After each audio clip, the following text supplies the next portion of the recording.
अस्सलाम वालेकुम my dear students. उम्मीद है आप सब ठीक होंगे, हैरत से होंगे। माय डियर स्टूडेंट्स, आज हम स्टैटिस्टिक्स की जो चैप्टर नंबर 3 है उसकी एक्सरसाइज करेंगे। उसके अंदर जो न्यूमेरिकल्स हैं कुछ शॉर्ट और लॉन्ग इम्पोर्टेंट, जो आपके एग्ज़ाम्स के लिहाज से इम्पोर्टेंट है, जो आ सकते हैं, उसको हम डिस्कस करना शुरू करते हैं आज से। और इस वीडियो के अंदर हम क्वेश्चन नंबर जो है 3.2 को सॉल्व करेंगे। बहुत इजी क्वेश्चन है।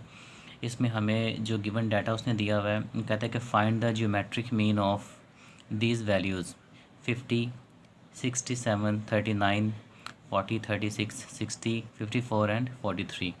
ये उसने हमें गिवन वैल्यूज़ दे दी हैं। कुछ 8 वैल्यूज़ हैं टोटल, अगर इनका नंबर हम काउंट करें तो। और वो कह रहा है कि इन वैल्यूज़ का हमें जियोमेट्रिक मीन फाइंड करके दिखाएं। अब हमें पता है कि हमारे पास ये जो डाटा हमें दिया हुआ है, ये हमारे पास अनग्रुप डाटा है।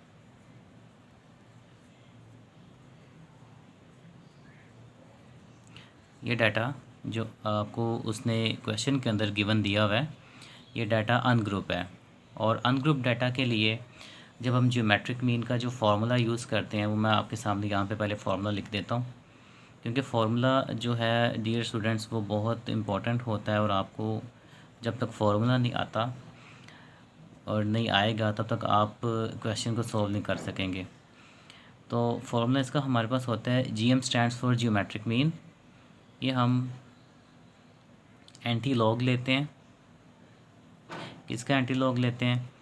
हम जो हमारे पास ये जो वैल्यूज़ होती हैं, इन वैल्यूज़ का हम लॉग लेते हैं।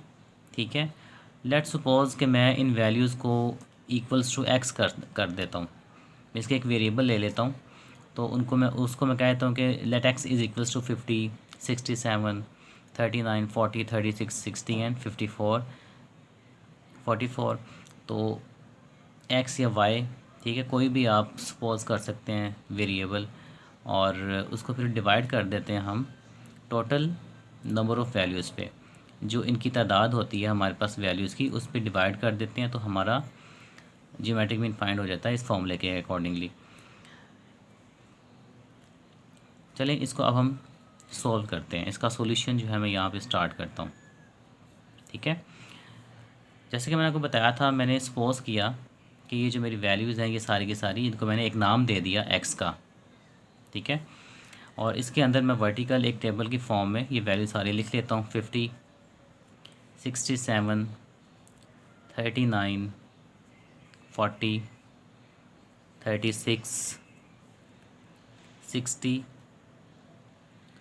54 एंड 43।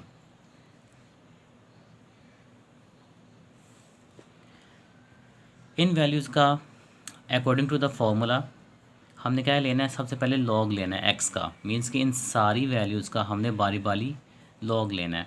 ठीक है, लॉग लेंगे किसका? एक्स का। कैलकुलेटर से आपने इसका लॉग लेना है।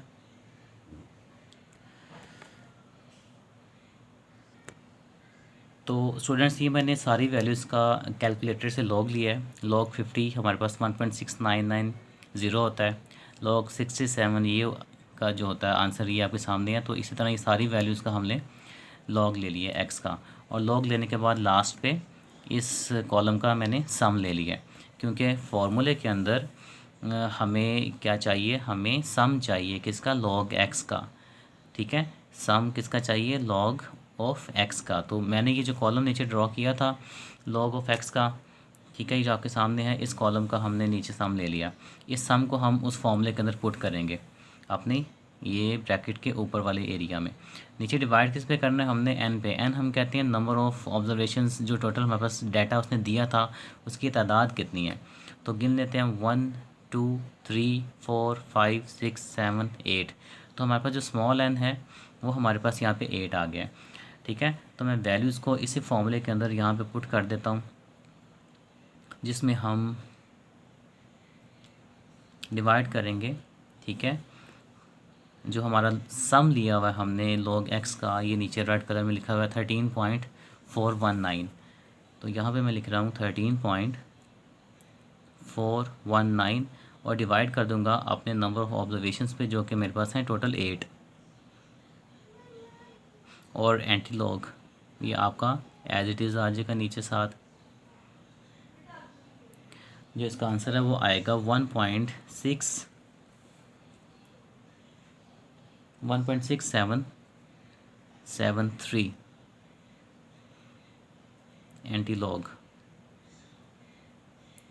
अब हम कैलकुलेटर से इस वैल्यू का एंटी लॉग जब हम लेंगे तो हमारे पास जीएम का टोटल आंसर निकल आएगा, जो कि हमारे पास है 47.567। तो डी स्टूडेंट्स, ये हमारा जियोमेट्रिक मीन का आंसर है।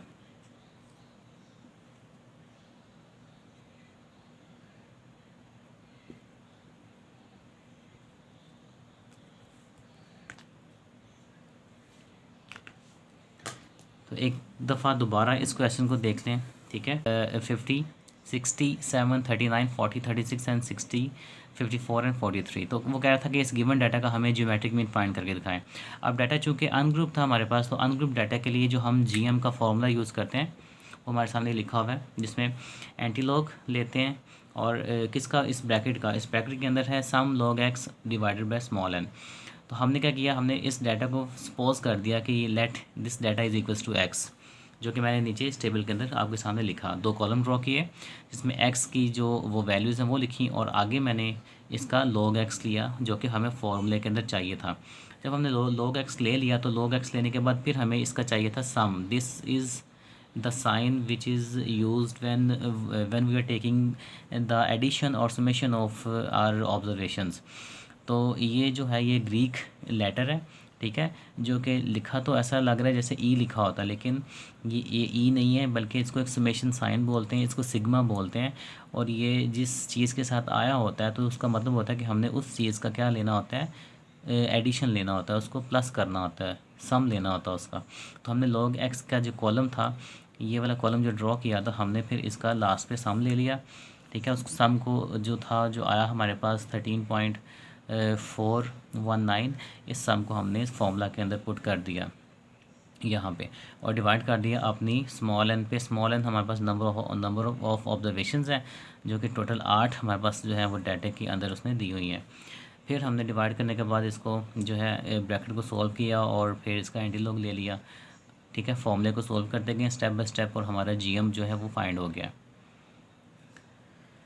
तो अगर डी स्टूडेंट्स इसकी नहीं समझ आई इस क्वेश्चन की, तो आप प्लीज़ मुझसे कमेंट्स में ज़रूर पूछिएगा।